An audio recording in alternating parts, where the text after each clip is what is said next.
Hello विद्यार्थियों, स्वागत है आपका अभिनव एकेडमी के ऑनलाइन क्लासेस में। देखिए हम आज यानी 5 दिसंबर से वापस आपकी ऑनलाइन क्लासेस वापस शुरू कर रहे हैं और ये ऑनलाइन क्लासेस तब तक चलेगी जब तक कि तुम्हारा सिलेबस संपूर्ण करवा नहीं दिया जाता। हाँ, तो देखिए अब जो भी टॉपिक चलेंगे वो कंटिन्यू चलेंगे। सिलेबस शायद आपको मिल गया होगा, क्योंकि सिलेबस जो बोर्ड ने है कुछ सिलेबस को हटा दिया है और हटा के उस सिलेबस को दोबारा से जारी कर दिया। 40% के लगभग सिलेबस बोर्ड ने क्या कर दिया, हटा दिया है। अगर अपन केमिस्ट्री की बात करें, केमिस्ट्री तो केमिस्ट्री में 40% सिलेबस हटा दिया है। अब हमें 60% सिलेबस ही करना है। 40% सिलेबस बोर्ड ने हटा दिया है, तो हम अब उस चीज को नहीं पढ़ेंगे जो 40% हटाया गया है। इसके अलावा एक बात और बताना चाहूंगा कि अपनी केमिस्ट्री में कुछ एक चैप्टर है जिनको पूर्ण रूप से हटा दिया गया है, जैसे बायोमोलिक्यूल या जैव अणु। बायोमोलिक्यूल चैप्टर पूरा का पूरा हटा दिया है। इसके अलावा एक चैप्टर था बहुलक, बच्चों के लिए रामबाण चैप्टर था, हमेशा इसके नंबर पूरे आते थे, वो वाला भी हटा दिया है। और एक चैप्टर था हमेशा काम में आने वाला, केमिस्ट्री इन एवरीडे लाइफ, दैनिक जीवन में रसायन, उसको भी हटा दिया गया है। ये चैप्टर पूर्णतया हटा दिए गए हैं। एक चैप्टर और हटाया है पूर्णतया, वो है मेटलर्जी, या जिसे अपन नाम देते हैं धातु क्रम। इसको भी पूर्णतया क्या कर दिया गया, हटा दिया गया है। तो अब देखिए जो चैप्टर पूर्ण रूप से हट गए उनको तो अपने छोड़ देंगे, लेकिन बाकी के जो चैप्टर है उनमें से कुछ टॉपिक पॉइंट हटाए गए हैं। ध्यान रखना, वो पॉइंट हम छोड़ नहीं सकते, क्योंकि वो इस प्रकार के पॉइंट हटाए गए हैं जो आगे वाले पॉइंट को पढ़ने के लिए वो पॉइंट पढ़ना बहुत जरूरी है। कुछ एक पॉइंट ऐसे हैं जो काम के नहीं है, उनको छोड़ देंगे, लेकिन जो टॉपिक आगे काम में आएंगे उनको अपन छोड़ेंगे नहीं। तो ध्यान रखना, ये 4 चैप्टर जो है ना, ये तो पूर्ण रूप से हटा दिए गए हैं, इनको तो छोड़ दो और बाकी अपन सारा काम ही करेंगे। तो आप फटाफट केमिस्ट्री की कॉपी निकाल लीजिए। जिस कॉपी में पहले काम करते थे उसी कॉपी को निकाल लो, कोई दिक्कत नहीं है। पीछे क्या चलता था क्या नहीं चलता मेरे भी याद नहीं है, उसी में बस एक पेज छोड़ के और आज से काम शुरू कर लो। आपकी 1 या 2 दिन में केमिस्ट्री की 2 क्लासेस स्टार्ट हो जाएगी। इनऑर्गेनिक और ऑर्गेनिक के दोनों में कंटिन्यू 30-30 मिनट का काम चलेगा, तो लगभग 1 घंटे की क्लास होगी। जिस दिन 2 क्लास नहीं होगी उस दिन 1 क्लास आएगी, लगभग 45 मिनट के आसपास।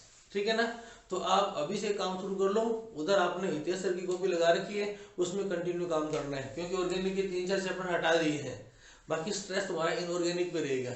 तो ये वाले चैप्टर में अपन सबसे पहले जो चैप्टर स्टार्ट करते हैं वो स्टार्ट करते हैं विद्युत रसायन। आप कॉपी निकाल लीजिए और साथ साथ काम शुरू कर दीजिए। विद्युत रसायन हम कोशिश करेंगे तुम्हें हफ्ते में 1 दिन या 2 दिन जरूर बुलाएं स्कूल में ऑफलाइन, और उस समय तुम्हारी कोई प्रॉब्लम है तो वो बात कर सके। बाकी तुम्हारे पास डाउट सेक्शन है, तुम डाउट सेक्शन में प्रश्न पूछ सकते हो, क्योंकि अब तो तुमने पढ़ना भी स्टार्ट कर दिया होगा। देखिए विद्युत रसायन आपका चैप्टर नंबर है 3, तीसरा चैप्टर है विद्युत रसायन, या इसका एक और नाम क्या था, इलेक्ट्रोकेमिस्ट्री। इस चैप्टर को मैं इसलिए स्टार्ट कर रहा हूं क्योंकि ये चैप्टर ऑफलाइन क्लासेज में मैंने स्टार्ट किया था, ठीक है करवा नहीं पाए, बंद कर दी, लेकिन ये चैप्टर आपका स्टार्ट किया हुआ है तो तुम वहां से काम शुरू कर सकते हो। ठीक है ना, तो हेडिंग डाल लो विद्युत रसायन या इलेक्ट्रोकेमिस्ट्री। विद्युत रसायन या इलेक्ट्रोकेमिस्ट्री। इलेक्ट्रोकेमिस्ट्री कुछ बच्चे अगर ऑफलाइन क्लासेस में प्रेजेंट नहीं थे या पहले का नहीं लिखा हुआ, तो उनको थोड़ा सा स्टार्टिंग इंट्रोडक्शन दे देता हूं कि देखिए अगर अपने इलेक्ट्रोकेमिस्ट्री की या विद्युत रसायन की बात करें तो ये 2 चीजों से मिलकर बना हुआ है। ध्यान रखना, स्टार्टिंग की 2 क्लास वेरी फास्ट होगी, स्टार्टिंग की 2 क्लासें फास्ट चलेगी, क्योंकि उसमें वो काम है जो मैं आपको करवा चुका हूं पहले, उसके बाद स्लो चलेंगे। ठीक है ना, तो इलेक्ट्रोकेमिस्ट्री या विद्युत रसायन नाम बात करें तो 2 चीजों से मिलकर बना हुआ है। एक शब्द क्या है, इलेक्ट्रो, और दूसरा क्या है, केमिस्ट्री। यानी एक तरफ तो शब्द कौन सा आ रहा है, विद्युत, और दूसरी तरफ क्या आ रहा है, रसायन। विद्युत और रसायन, यानी रसायन विज्ञान की कोई ऐसी शाखा मिलेगी जिसमें हम क्या करेंगे, इन दोनों का अध्ययन करेंगे। वहां विद्युत भी और वहां क्या है, रसायन भी है।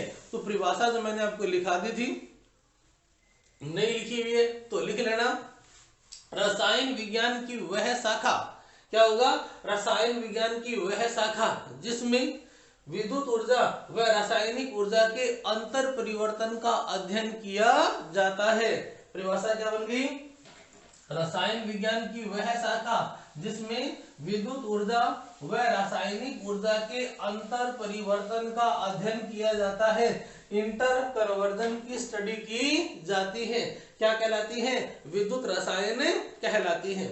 अब थोड़ा सा एक डायग्राम देख लो। हमने कहा कि एक ऊर्जा है वो है विद्युत ऊर्जा, सॉरी रासायनिक ऊर्जा से स्टार्ट करते हैं। एक ऊर्जा है वो है रासायनिक ऊर्जा, और एक कौन सी है, विद्युत ऊर्जा। अब हमें क्या करना है, इन दोनों के इंटर कन्वर्जन की स्टडी करनी है। रासायनिक ऊर्जा जो है वो परिवर्तित होती है किसमें, विद्युत ऊर्जा में, और विद्युत ऊर्जा किसमें परिवर्तित होगी, रासायनिक ऊर्जा में। और इन दोनों का जो अंतर परिवर्तन है इसका अध्ययन जहां किया जा रहा है वो ही क्या कहलाएगा बेटा, विद्युत रसायन। क्या कहलाएगा, विद्युत रसायन। मैंने आपको पहले बताया था कि एक बात ध्यान रखना, रासायनिक ऊर्जा में, रासायनिक ऊर्जा का विद्युत ऊर्जा में जो परिवर्तन होता है वो परिवर्तन होता है स्वतः। क्या होता है, स्वतः। और विद्युत ऊर्जा का रासायनिक ऊर्जा में जो परिवर्तन होता है वो क्या होता है, अस्वतः। तो हम कुछ ऐसा भी परिभाषा में परिवर्तन कर सकते हैं कि रसायन विज्ञान की वह शाखा जिसमें स्वतः प्रक्रम द्वारा रासायनिक ऊर्जा का विद्युत ऊर्जा में और अस्वतः प्रक्रम द्वारा विद्युत ऊर्जा का रासायनिक ऊर्जा में अंतर परिवर्तन हो रहा है, वही शाखा क्या कहलाती है बेटा, विद्युत रसायन कहलाती है। क्या कहलाती है, विद्युत रसायन कहलाती है। तो दोबारा परिभाषा देख लो, समझ लो, वीडियो को धीरे करके रोक के एक बार परिभाषा को उतार लेना। परिभाषा दोबारा बोल रहा हूं, देखना। रसायन विज्ञान की वह शाखा, रसायन विज्ञान की वह शाखा जिसमें रासायनिक ऊर्जा के विद्युत ऊर्जा में स्वतः प्रक्रम से अध्ययन किया जाता है तथा विद्युत ऊर्जा के रासायनिक ऊर्जा में अस्वतः प्रक्रम से अध्ययन किया जाता है, वही शाखा क्या कहलाती है, विद्युत रसायन। क्या कहलाती है, विद्युत रसायन। और ये डायग्राम बना लेना, ये काम अपन ने क्लास में कर लिया था इसलिए इसको फटाफट करवा दिया। तो दिमाग में बात आ गई कि विद्युत रसायन क्या हो गई, विद्युत रसायन रासायनिक विज्ञान की ही एक छोटी सी शाखा है जिसमें क्या करते हैं, हम दो ऊर्जाओं के अंतर परिवर्तन का अध्ययन करते हैं। हम रासायनिक ऊर्जा को विद्युत ऊर्जा में बदलने का और विद्युत ऊर्जा को रासायनिक ऊर्जा में बदलने का अध्ययन करते हैं। क्लियर है, ये ध्यान रखना। ये आगे आ जाएगा कि रासायनिक ऊर्जा जो विद्युत ऊर्जा में चेंज होती है वो प्रक्रम स्वतः कैसे होता है, स्वतः का मतलब क्या है, और विद्युत ऊर्जा के रासायनिक ऊर्जा में चेंज होने वाला अस्वतः क्या होता है, ये आगे समझाऊं। क्लियर है, चलो जी। अब देखो, हम ये पढ़ रहे हैं कि प्रक्रम हो रहा है, एक ऊर्जा दूसरी ऊर्जा में परिवर्तित हो रही है। तो ये सबके सब चीजें, ये सबके सब प्रक्रम जो होते हैं वो कहीं ना कहीं तो संपन्न होंगे, कोई ना कोई डिवाइस या कोई ना कोई युक्ति तो होती है जिसपे संपन्न होते हैं, और उसी को क्या बोलते हैं, सेल। क्या बोलते हैं बेटा, सेल। सेल स्पेलिंग कोशिका वाली होती है, बायोलॉजी में जो कोशिका होती है वही होती है सेल।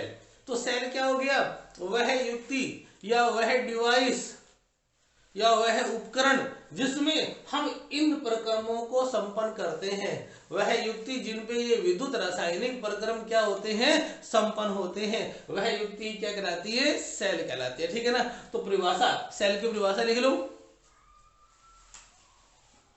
वह युक्ति जिस पर विद्युत ऊर्जा व रासायनिक ऊर्जा के अंतर परिवर्तन का अध्ययन किया जाता है वह युक्ति जिस पर विद्युत ऊर्जा व रासायनिक ऊर्जा के अंतर परिवर्तन का अध्ययन किया जाता है, वह युक्ति जिस पर विद्युत ऊर्जा व रासायनिक ऊर्जा की क्या करते हैं, अंतर परिवर्तन का अध्ययन किया जाता है, क्या कहलाती है, सेल कहलाती है, सेल कहलाती है। अब हमें पता है कि अंतर परिवर्तन दो प्रकार के होते हैं, रासायनिक ऊर्जा का विद्युत ऊर्जा में और विद्युत ऊर्जा का रासायनिक ऊर्जा में। तो सेल भी कितने प्रकार के हो गए, दो। तो क्या लिखेंगे, ये लिखेंगे ना, ये दो प्रकार के होते हैं, उदाहरण ना फटाफट, ये दो प्रकार के होते हैं। नंबर एक, इसका नाम होता है विद्युत और रासायनिक सेल, इंग्लिश में बोलते हैं इसको इलेक्ट्रो केमिकल सेल। और जो आपका दूसरा होता है वो होता है विद्युत अपघटनी सेल।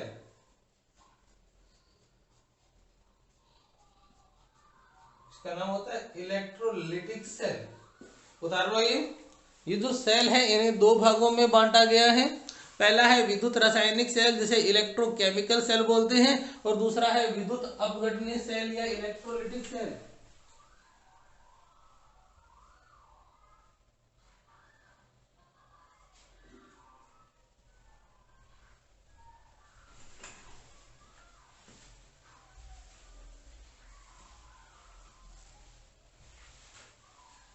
उदाहरण लिया देखो, सेल वह युक्ति है जिस पर विद्युत ऊर्जा और रासायनिक ऊर्जा के अंतर परिवर्तन का क्या करते हैं, अध्ययन करते हैं। और ये दो प्रकार के होते हैं, नंबर एक विद्युत रासायनिक सेल या इलेक्ट्रोकेमिकल सेल, और दूसरा हो गया विद्युत अपघटनीय सेल या इलेक्ट्रोलिटिक सेल। देखो समझना, विद्युत रासायनिक सेल ये पहला सेल है जो क्या करता है, रासायनिक ऊर्जा को विद्युत ऊर्जा में चेंज करता है। ध्यान रखना, यहाँ पे कौन सी एनर्जी होगी, रासायनिक ऊर्जा किस में चेंज होगी, विद्युत ऊर्जा में। और ये प्रकरण होता है स्वतः, कौन सा होता है, स्वतः। और दूसरा होता है विद्युत अपघटनीय सेल, ये क्या करता है, विद्युत ऊर्जा को किसमें करता है, रासायनिक ऊर्जा में। और ये प्रकरण कौन सा होता है, अस्वतः। कौन सा होता है, अस्वतः। तो जो सेल रासायनिक ऊर्जा को विद्युत ऊर्जा में चेंज कर रहा है वो तो हो गया स्वतः, और जो विद्युत ऊर्जा को रासायनिक ऊर्जा में चेंज कर रहा है वो हो गया अस्वतः। तो ऐसा सेल जिसमें विद्युत ऊर्जा बढ़ रही है वो तो है विद्युत रासायनिक सेल, और जिसमें विद्युत ऊर्जा खत्म हो रही है वो हो गया विद्युत अपघटनीय। यहाँ देख लो, इसमें तो विद्युत ऊर्जा का निर्माण हो रहा है कि नहीं हो रहा, रासायनिक ऊर्जा से क्या बन रही है, विद्युत ऊर्जा, इसका नाम हो गया विद्युत रासायनिक सेल। और इसमें विद्युत ऊर्जा खत्म होकर रासायनिक ऊर्जा बन रही है तो नाम हो गया विद्युत अपघटनीय सेल। तो दो प्रकार की होगी, इनको उतार लो, फिर पहले हेडिंग डाल लेना विद्युत रासायनिक सेल। इनको उतार के पहला हेडिंग डालो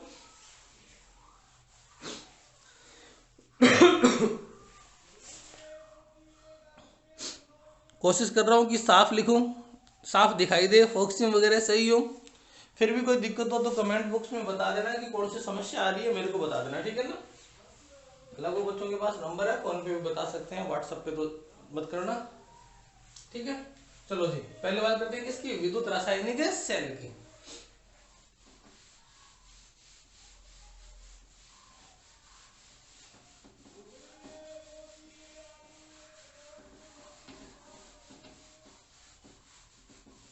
मैंने पहले कह दिया 2 या 3 क्लास में फास्ट रखेंगे ताकि वहां तक आ जाए जहां तक आपको मैंने ऑफलाइन में करवाया था, ठीक है ना। चलो जी, पहला पॉइंट नंबर 1,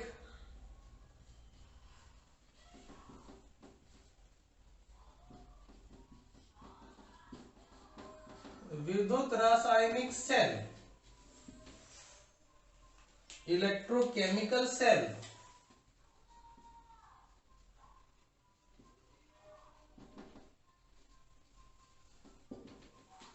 इलेक्ट्रोकेमिकल सेल। देखो क्लास के बीच में एक बात बता देता हूं कि तुम लोग ये बिल्कुल भी मत सोच लेना कि जैसे +1 में प्रमोट होके आए हो वैसे ही +2 में प्रमोट हो जाओगे। बार बार गवर्नमेंट ये कह रही है कि स्कूल नहीं खोलेंगे लेकिन लिखित परीक्षा जरूर करवाएंगे, पेपर तुम्हारे होंगे ही होंगे, कुछ भी कर लेना। और बोर्ड के पेपर आपको पता है, आपने पीछे भी देखा होगा 10th क्लास में जो बोर्ड के पेपर लॉकडाउन के बाद हुए थे ना, उसमें रुड़ गए थे। तो ध्यान रखना पेपर उसी स्टैंडर्ड का आता है, ठीक है ना। उन्हें कोई फर्क नहीं पड़ता तुम फेल होते हो या पास होते हो। इसीलिए पढ़ाई लगातार बनाए रखो, पढ़ाई से दूर मत हो। जैसे भी जहां भी मौका मिलता है, जैसे भी तुम पढ़ सकते हो पढ़ो, ठीक है। कोई डाउट लगता है इस चैप्टर का, इस चैप्टर के अलावा कहीं डाउट लगता है, आप कभी भी पूछो, हम आपके लिए अवेलेबल है, ठीक है ना। लेकिन पढ़ाई से दूर मत होना, इस वहम में मत रह जाना कि हो सकता है पेपर ना हो, पेपर बिल्कुल होंगे। तो देखिए विद्युत रासायनिक सेल, इलेक्ट्रोकेमिकल सेल, परिभाषा क्या होगी, लिख लो, मैं लिखूंगा नहीं, आप लिख लो। देखिए वह युक्ति जो स्वतः प्रक्रम द्वारा रासायनिक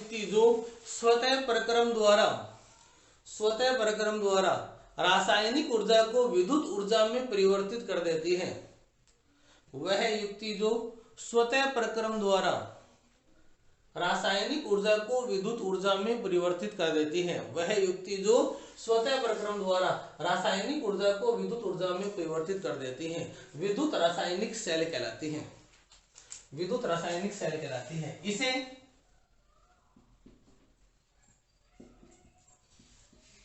इसे गैल्वेनिक सेल, वोल्टीय सेल, इसे गैल्वेनिक सेल, वोल्टीय सेल इत्यादि नामों से भी जाना जाता है। इनका नाम होता है गैल्वेनिक सेल भी इसी का नाम होता है, वोल्टीय सेल भी क्या होता है, इसी का नाम होता है। इसे गैल्वेनिक सेल, वोल्टीय सेल इत्यादि नामों से जाना जाता है। और इसका एक एग्जांपल जो हम डिटेल में पढ़ेंगे, पढ़ भी चुके हैं, उसका नाम होता है डैनियल सेल। डैनियल सेल ये पढ़ा जाता है पूरा का पूरा, इंपॉर्टेंट लगा लेना। डैनियल सेल किसका एग्जांपल है, विद्युत रासायनिक सेल का एग्जांपल है। एक ऐसा एग्जांपल है जिसमें सदैव रासायनिक ऊर्जा किस में चेंज होती है, विद्युत ऊर्जा में। और यहाँ प्रक्रम कौन सा रहता है, स्वतः प्रक्रम। कौन सा रहता है, स्वतः प्रक्रम। क्लियर है, ये हो गया पहला पार्ट। लिखिए नंबर 2, विद्युत अपघटनी सेल।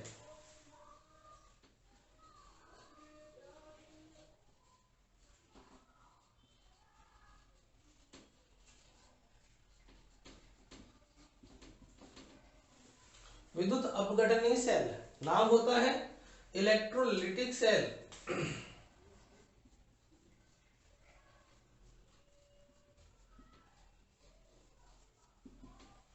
इलेक्ट्रोलिटिक सेल, परिभाषा को उल्टा कर देना है, प्रक्रम को भी उल्टा कर देना है। क्या होगा, वह युक्ति या वह सेल जिसमें विद्युत ऊर्जा अस्वतः प्रक्रम से, विद्युत ऊर्जा अस्वतः प्रक्रम से रासायनिक ऊर्जा में परिवर्तित होती है। ये ध्यान रखना, यहाँ पे कौन सा प्रक्रम ध्यान रखोगे, स्वतः। और यहाँ पे क्या लिखोगे, अस्वतः।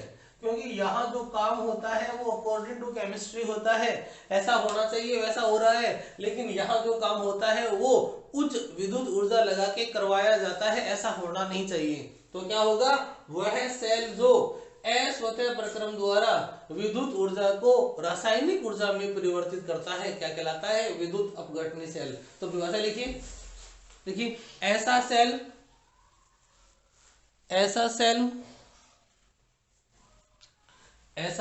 जो अस्वतः प्रक्रम द्वारा, ऐसा सेल जो अस्वतः प्रक्रम द्वारा विद्युत ऊर्जा को रासायनिक ऊर्जा में परिवर्तित कर देता है। ऐसा सेल जो अस्वतः प्रक्रम द्वारा विद्युत ऊर्जा को रासायनिक ऊर्जा में परिवर्तित कर देता है, विद्युत अपघटनी सेल कहलाता है। विद्युत अपघटनी सेल कहलाता है। एग्जाम्पल वैसे सेल के रूप में कोई आपको एग्जाम्पल नहीं मिलेगा, लेकिन जितने भी सेकेंडरी सेल आपने पढ़े हैं वो सारे सेल जो चार्ज होते हैं, जो क्या होते हैं, चार्ज होते हैं, वो कैसे होते हैं, विद्युत अपघटनी। चार्ज होने वाले सारे सेल कौन से हैं, विद्युत अपघटनी, क्योंकि उनमें पहले सारी रासायनिक ऊर्जा जो है वो विद्युत ऊर्जा में काम आ जाती है। जब वो डिस्चार्ज हो गए तो हम उनको लाइट में लगाते हैं और वो वापस रिचार्ज हो जाते हैं। तो होता क्या है, पहले रासायनिक ऊर्जा विद्युत ऊर्जा में चेंज हुई और फिर विद्युत ऊर्जा रासायनिक ऊर्जा में चेंज हुई। तो एक ही सेल में दो काम हो रहे हैं ना, तो उनको सेकेंडरी सेल बोलते हैं, द्वितीयक सेल। चलिए यहां तक का काम हो गया। सेल की बात कर ली कि सेल कितने प्रकार के होते हैं, दो प्रकार के। कौन से, विद्युत रासायनिक सेल और विद्युत अपघटनी सेल। यहां तक कोई समस्या बेटा, इसमें कंफ्यूज मत हो जाना। विद्युत रासायनिक सेल जो होता है वो रासायनिक ऊर्जा को विद्युत ऊर्जा में परिवर्तित करता है, और ये प्रक्रम जो होता है वो स्वतः प्रक्रम होता है। विद्युत अपघटनी सेल जो होता है वो विद्युत ऊर्जा को रासायनिक ऊर्जा में चेंज करता है, और ये प्रक्रम अस्वतः होता है, स्वतः प्रक्रम नहीं होता। अब बताओ जी, यहां तक कोई समस्या? अब आप बड़ा सा हेडिंग डाल लो, किसका, इलेक्ट्रोकेमिकल सेल, इसको पढ़ेंगे। इलेक्ट्रोकेमिकल सेल, विद्युत रासायनिक सेल, किस प्रकार का सेल है, विद्युत रासायनिक सेल। देखो जी, विद्युत रासायनिक सेल के अंदर क्या काम संपन्न होता है, कोई ऐसी एक रासायनिक अभिक्रिया होती है जिससे विद्युत ऊर्जा का निर्माण हो, ठीक है ना। देखो जी, मैं दो चीजें लिख रहा हूं, एक मैं कह रहा हूं रासायनिक ऊर्जा, ये तो अपने पास है और अपने को मिलेगी क्या, विद्युत ऊर्जा। ये दो काम करवाने हैं, रासायनिक ऊर्जा आपके पास है और आपको क्या चाहिए, विद्युत ऊर्जा। ध्यान रखना, रासायनिक ऊर्जा का आधार जो होता है वो होती है रासायनिक अभिक्रियाएं। क्या होती है बेटा, रासायनिक अभिक्रियाएं। यानी अगर कहीं रासायनिक अभिक्रिया संपन्न हो रही है या ऐसे रसायन उपस्थित है जो एक दूसरे के साथ अभिक्रिया कर सके, तो वो रासायनिक अभिक्रिया हो जाएगी, यानी रासायनिक ऊर्जा है। और विद्युत ऊर्जा का जो आधार होता है वो होता है इलेक्ट्रॉन, क्योंकि आपने फिजिक्स में पढ़ा होगा आवेश के प्रवाह की दर या आवेश का प्रवाह ही क्या कहलाता है, धारा कहलाता है। ये पढ़ा है ना, आवेश का प्रवाह ही क्या है, धारा है। और आप भी जानते हो, मैं भी जानता हूं कि किसी तार में, किसी धातु में आवेश के रूप में जो प्रवाहित हो सकता है वो इलेक्ट्रॉन हो सकता है। क्या हो सकता है, इलेक्ट्रॉन। यानी इलेक्ट्रॉन है तो विद्युत ऊर्जा है, और रासायनिक अभिक्रियाएं हो रही है तो रासायनिक ऊर्जा है। अब सोचो, +1 की कोई ऐसा पार्ट सोचो जिसमें आपने कोई ऐसी रासायनिक अभिक्रिया पढ़ी है जहां इलेक्ट्रॉनों का स्थानांतरण होता हो, जहां इलेक्ट्रॉनों का आदान प्रदान किया जाता हो। कोई दिमाग में आ रहा है? कोई 7 नंबर या 8 नंबर एक चैप्टर था, नाम था रेडॉक्स, पढ़ा है? रेडॉक्स पढ़ा हुआ है। उस चैप्टर में हमने क्या पढ़ा था कि इसमें ऐसी अभिक्रियाएं होती है जिसमें एक पदार्थ इलेक्ट्रॉन का त्याग करके ऑक्सीकरण कर लेता है और दूसरा उसको ग्रहण करके अपचयन कर लेता है, तो वहां इलेक्ट्रॉनों का स्थानांतरण होगा कि नहीं होगा। तो अगर आपके पास ऐसे केमिकल उपलब्ध है जो रेडॉक्स अभिक्रिया संपन्न कर सके, जिन्हें एक दूसरे में मिलाने के बाद ऑक्सीकरण अपचयन अभिक्रियाएं संपन्न हो, तो वहां इलेक्ट्रॉन के उत्पन्न होने की संभावना है। तो वहां रासायनिक ऊर्जा से विद्युत ऊर्जा के संपन्न होने की संभावना है। हर जगह नहीं हो सकता। आप सोचो कि हमने कोई रासायनिक अभिक्रिया करवाई, वहां से विद्युत ऊर्जा मिलेगी? बिल्कुल नहीं मिलेगी। आपकी रासायनिक ऊर्जा में इतनी कैपेबिलिटी होनी चाहिए कि इलेक्ट्रॉन का स्थानांतरण हो सके। तुम्हारे अभिक्रिया में भाग लेने वाले पदार्थ या तो इलेक्ट्रॉन को त्याग सके या इलेक्ट्रॉन को ग्रहण कर सके। यदि इनकी इतनी औकात है तो ही क्या होगा, आवेश का प्रवाह होगा, इलेक्ट्रॉन निकलेगा तो ही ऊर्जा बनेगी। तो ध्यान रखना, यदि हमें यह पता लगाना है कि विद्युत रासायनिक सेल में क्या होता है, तो यह ध्यान रखना पड़ेगा कि विद्युत रासायनिक सेल में रासायनिक ऊर्जा किस में परिवर्तित होती है, विद्युत ऊर्जा में।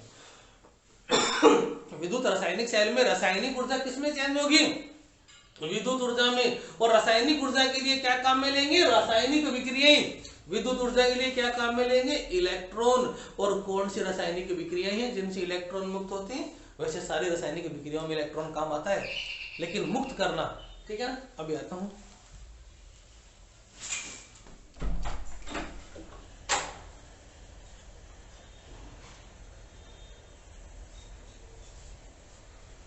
देखिए आप,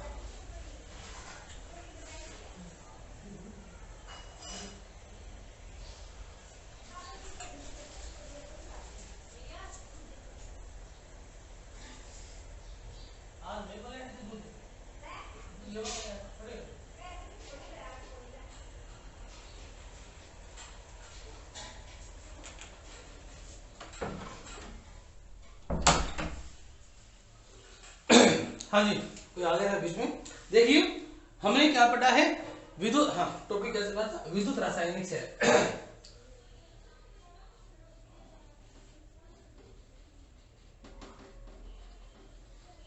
इलेक्ट्रोकेमिकल सेल है। तो क्या होता है? एक ऐसा सेल जिसमें रासायनिक ऊर्जा किस में चेंज होगी? विद्युत ऊर्जा में। ये लो जी, रासायनिक ऊर्जा किस में चेंज होगी? विद्युत ऊर्जा में। ये काम करना है अपने को, रासायनिक ऊर्जा को। अब मैंने बता दिया कि अभिक्रिया ऐसी लेनी है जिसमें इलेक्ट्रॉन को स्थानांतरित करने की, इलेक्ट्रॉन को मुक्त करने की, इलेक्ट्रॉन को ग्रहण करने की क्षमता हो। और वो अभिक्रियाएं सिर्फ और सिर्फ कौन सी होती है? रेडॉक्स। कौन सी होती है? रेडॉक्स। अब लो जी, हमें अभिक्रिया रेडॉक्स ध्यान में रखनी पड़ेगी। और जब अभिक्रिया रेडॉक्स होती है तो हमें पता है कि वहां किसी का तो ऑक्सीकरण होता है, किसी का क्या होता है? अपचयन होता है। जिसका ऑक्सीकरण होता है वो सदैव इलेक्ट्रॉन त्यागेगा। सपोज करो ये कोई साइट है और यहाँ पे ऑक्सीकरण हो गया, तो यहां से इलेक्ट्रॉन मुक्त हुआ कि नहीं हुआ? और अपचयन हो रहा है यहां, तो ये इलेक्ट्रॉन को ग्रहण करेगा कि नहीं करेगा? अब बताओ जी, यदि मैं क्या करूं, इन दोनों को किसी तार से जोड़ दूं, तो वो जो इलेक्ट्रॉन है वो यहां से चलकर इधर जाएगा कि नहीं जाएगा? तो इस तार में क्या बह रहा है? आवेश। आवेश का प्रवाह हो रहा है कि नहीं हो रहा? तो बताइए जी, विद्युत धारा बढ़ गई कि नहीं बढ़ गई? इन्होंने तो अभिक्रिया की थी, एक पदार्थ का ऑक्सीकरण हो रहा है, दूसरे का अपचयन हो रहा है, लेकिन ऑटोमेटिकली इस काम को संपन्न करने के लिए बीच में इलेक्ट्रॉन का प्रवाह हो गया, और वो प्रवाह हमने किसी चालक तार से करवा दिया, तो उस तार में धारा आ गई कि नहीं आ गई? यही कहानी है सेल की। सेल में भी दो ऐसे पदार्थ लिए जाते हैं जिनमें से एक का ऑक्सीकरण होता है और दूसरे का क्या होता है? अपचयन। ऑक्सीकरण अभिक्रिया होगी, इलेक्ट्रॉन मुक्त होगा, और वो इलेक्ट्रॉन चालक तार से होते हुए वहां जाएगा जहां अपचयन अभिक्रिया होगी। तो बताइए जी, इस अभिक्रिया को संपन्न करवाने के लिए धारा का प्रवाह हो गया कि नहीं हो गया? इतना ही काम करना है। तो यहाँ आपको जो चीज याद रखनी है वो इतनी याद रखनी है सेल के अंदर कि नंबर 1 बात, इसमें सदैव रासायनिक ऊर्जा विद्युत ऊर्जा में चेंज होगी। नंबर 2 बात, रासायनिक अभिक्रिया से इलेक्ट्रॉन पैदा होंगे। और नंबर 3 बात, ऐसी रासायनिक अभिक्रियाएं रेडॉक्स अभिक्रियाएं होती हैं। और नंबर 4 बात, हमें यह ध्यान रखना है कि अब सेल बनाने के लिए हम ऑक्सीडेशन किसका करें, रिडक्शन किसका करें। और इसके लिए तुम्हारी जो बोर्ड ने बुक दे रखी है उसको ध्यान कर लेना, किताब आपके पास होगी, मैं बता देता हूं। बस वो एक टेबल, पहले तो बढ़िया टेबल आती थी, क्योंकि फर्जी आई हुई है। पेज नंबर 56 पे तुम देखना चाहो तो देख लेना। पेज नंबर 56 पे एक स्कैन करके हुए टेबल बनाई हुई है, शायद आपको दिख भी रहा होगा, क्या पता। यहाँ से देख लो, नहीं दिख रहा, कोशिश कर रहा हूँ मैं देखने की। हाँ, अब फोकसिंग होगी। ऊपर लिखा हुआ है विद्युत रासायनिक श्रेणी। क्या लिखा हुआ है बेटा?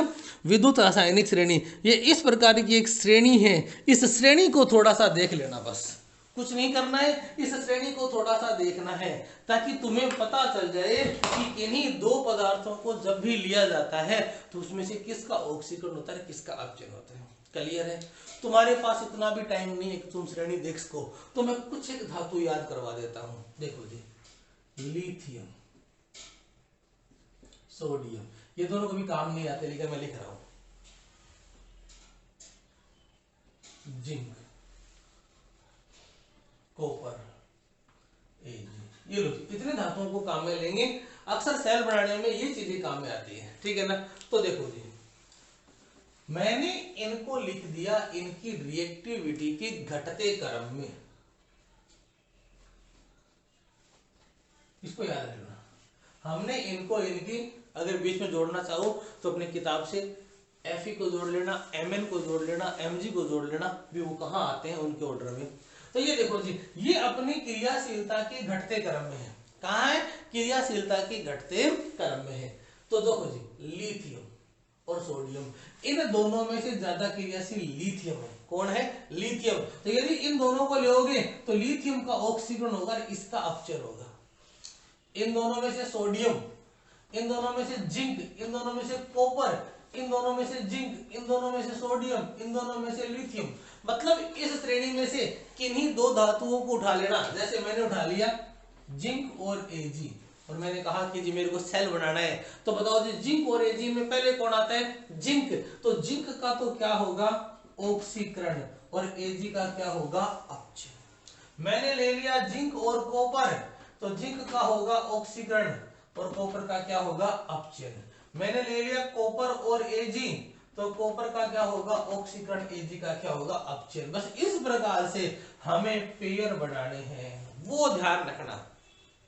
हम जब भी किसी विद्युत रासायनिक सेल का निर्माण करते हैं या पहले से निर्मित किसी विद्युत रासायनिक सेल का अध्ययन करते हैं, तो ध्यान रखना वहां धातुओं के पेयर दिए जाएंगे, और कई बार धातुओं की जगह एक और आ जाती है, गैस हाइड्रोजन। लो जी, इसको इसके बीच में लिख देता हूँ, यहाँ पे आता है H2, हाइड्रोजन भी आती है, ठीक है ना।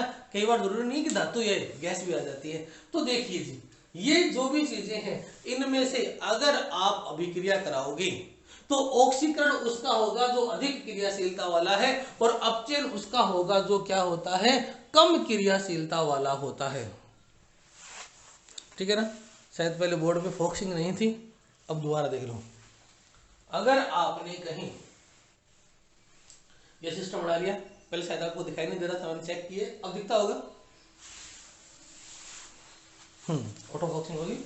तो अगर आपके पास कोई इलेक्ट्रोकेमिकल सीरीज नहीं है, कोई दिक्कत नहीं है। हमें क्या बनाना है? विद्युत रासायनिक सेल, एक ऐसा सेल जो रासायनिक ऊर्जा को किसमें चेंज कर सके? विद्युत ऊर्जा में। तो उस सेल में ऑक्सीकरण उसका लोगे जो ज्यादा क्रियाशील है, और अपचयन उसका होगा जो कम क्रियाशील है। अब ज्यादा क्रियाशील जिसका ऑक्सीकरण होता है उसका हम एक इलेक्ट्रोड बनाएंगे, कम क्रियाशील का दूसरा इलेक्ट्रोड बनाएंगे, और दो इलेक्ट्रोडों से सेल बनाएंगे। थोड़ा सा पहले आपका पढ़ा हुआ है कि अधिक क्रियाशीलता वाला, यानी जिसका ऑक्सीकरण होता है, वो होता है एनोड, और कम क्रियाशीलता वाला जिसका अपचयन होता है, वो क्या होता है? कैथोड होता है। अब मैं सेल नहीं बना रहा, क्योंकि सेल बनाने के लिए कम से कम 15-20 मिनट चाहिए। आपकी केमिस्ट्री की एक क्लास और हो सकती है आज, या हो सकता है ना हो, मंडे से स्टार्ट हो, तो सेल नहीं बनाएंगे। आज के लिए इतना ही। देख लो क्या क्या पढ़ा है। हमने चैप्टर स्टार्ट किया है विद्युत रासायनिक पाठ्यक्रम या इलेक्ट्रोकेमिस्ट्री विद्युत रसायन। विद्युत रसायन जो है वो रसायन विज्ञान की एक शाखा है। रसायन विज्ञान की एक ऐसी शाखा जिसमें रासायनिक ऊर्जा और विद्युत ऊर्जा के अंतर परिवर्तन का अध्ययन करते हैं। रासायनिक ऊर्जा का विद्युत ऊर्जा में जो अंतर परिवर्तन होता है वो स्वतः होता है, और विद्युत ऊर्जा का रासायनिक ऊर्जा में अंतर परिवर्तन होता है अस्वतः। और इन अंतर परिवर्तनों का अध्ययन जिन युक्तियों पे किया जाता है, वो युक्ति या डिवाइसेज क्या कहलाती है? सेल कहलाती है। तो अगर अंतर परिवर्तन दो प्रकार के हैं, तो सेल भी कितने प्रकार के होंगे? दो प्रकार के होंगे। तो सेल दो प्रकार के, पहला है विद्युत रासायनिक सेल, जो क्या करता है? रासायनिक ऊर्जा को स्वतः प्रक्रम से विद्युत ऊर्जा में परिवर्तित करता है। और दूसरा है विद्युत अपघटनी सेल, जो अस्वतः प्रक्रम से विद्युत ऊर्जा को किसमें चेंज करता है? रासायनिक ऊर्जा में परिवर्तित करता है।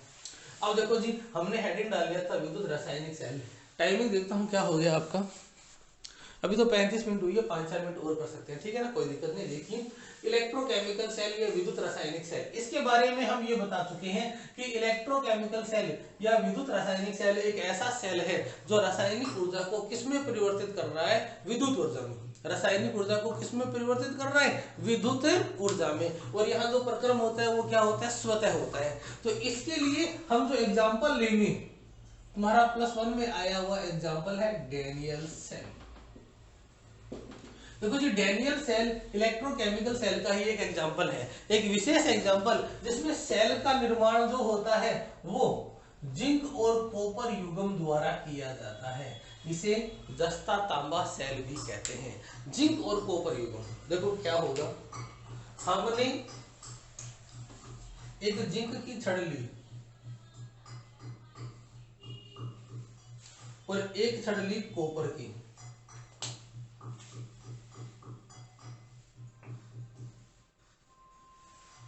जिंक की छड़ को किसी पात्र में डुबो दिया, और कॉपर के लिए भी कोई पात्र था। जिंक की छड़ को जिस चीज में डुबोया था वो था जिंक सल्फेट का विलयन, और कॉपर की छड़ को जिसमें डुबोया था वो था कॉपर सल्फेट का विलयन। अब हमें सर्किट पूरा करना है। हम क्या करते हैं, जिंक की छड़ को कॉपर की छड़ से चालक तार से जोड़ देते हैं, और यहाँ जो ये दोनों विलयन हैं इनको जोड़ने के लिए एक उल्टे यू आकार की नलिका लगाते हैं, जिसे लवण सेतु भी कहते हैं, साल्ट ब्रिज।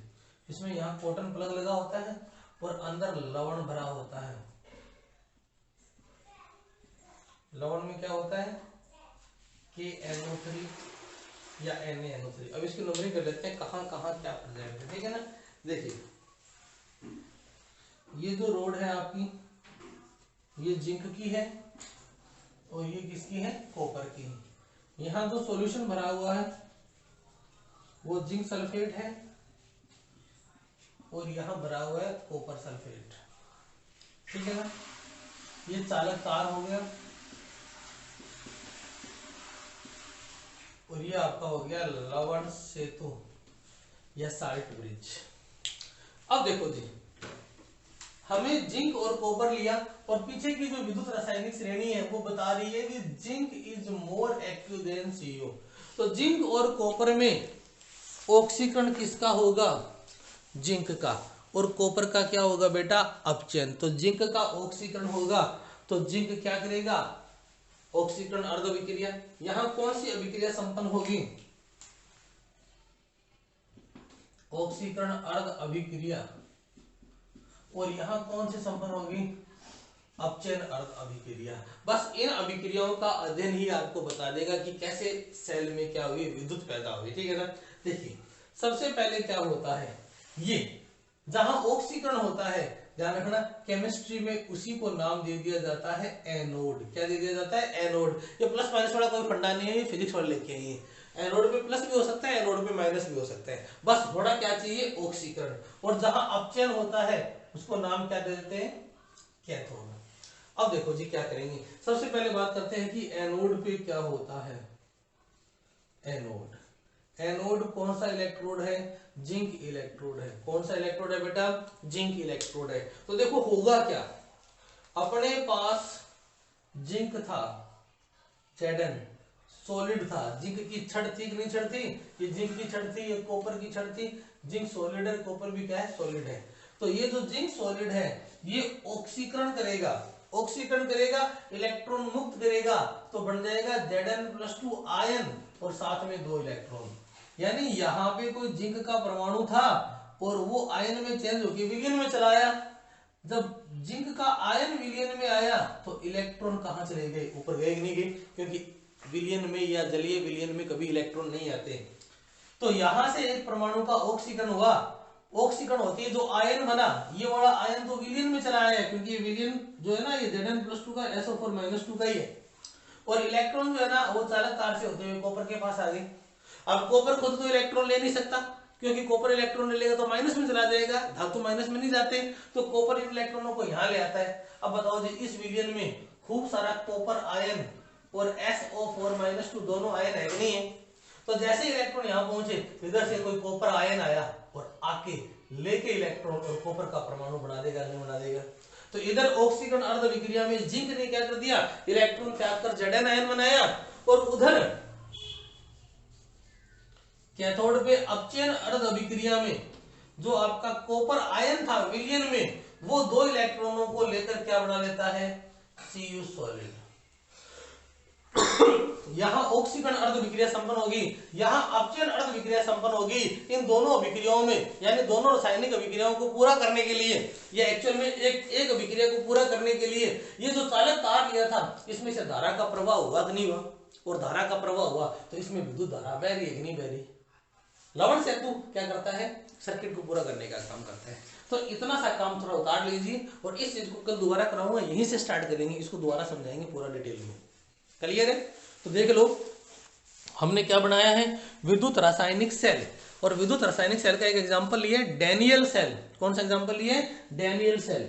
डैनियल सेल में क्या लिया जाता है? जिंक कॉपर युग्म लिया जाता है। क्या लिया जाता है बेटा? जिंक कॉपर युग्म।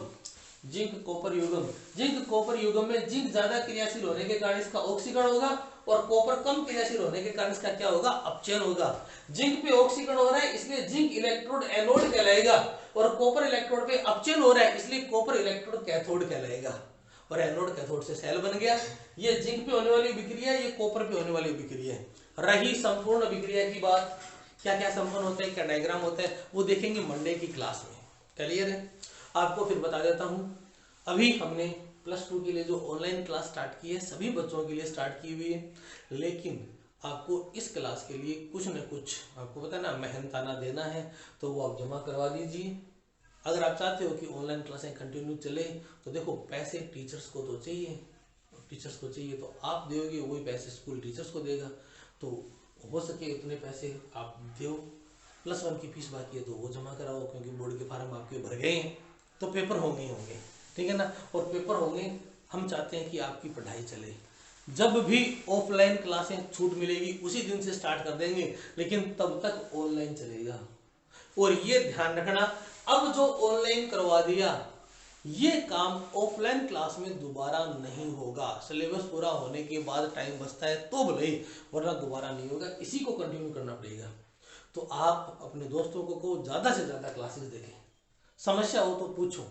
आप स्कूल में आ सकते हो, जब आपको दिक्कत लगे आप 10 से 4 बजे के बीच में टीचर मिलते हैं स्कूल के अंदर, आ सकते हो, पूछ सकते हो, कोई दिक्कत नहीं है, लेकिन क्लासेस में कंटिन्यू रहना। Okay, bye.